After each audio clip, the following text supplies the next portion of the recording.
ዩትን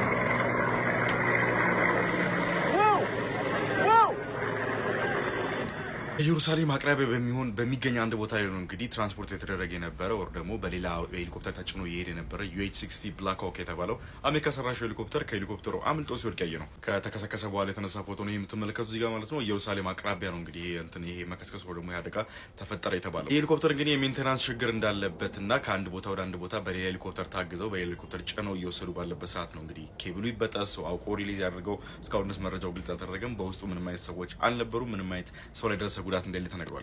ሄሊኮፕተር ግን ሜንቴናንስ ችግር ብቻ የነበረበት ሄሊኮፕተር በአሁን ሳለ ወደ ስክራፕ መላኩ ነው። እንዲህ ተፈጥፍጦ ከዛ ድረስ አፈሩን በልቶ ተስተካክሎ ወደ ሰርቪስ ይገባል የሚል እምነት የለኝም። 60 ብላክ ሆክ የምትባለው አውሮፕላን እንግዲህ ሄሊኮፕተር እንግዲህ ብላክ ሆክ ዳውን በሚለው እንትን ታውቁታላችሁ ቤተስፋ አደርጋለሁ እዚህ ሶማሊያ ላይ በተሰራው ፊልም one of the most reliable አሪፍ ፐርፎርማንስ ያላቸውና ወታደሮችን ከቦታ ቦታ ለማንቀሳቀስ የሚጠቀሙባቸው ሄሊኮፕተሮች መካከል አንደኛው ነው። በጣም አሪፍ ፐርፎርማንስ ወርልድ ዋይድ ብዙ ሀገሮች ላይ እንትን የተባለ ሰርቪስ የሚሰጥና በጣም ዋይድሊ ኖን የሆነ ሄሊኮፕተር ነው።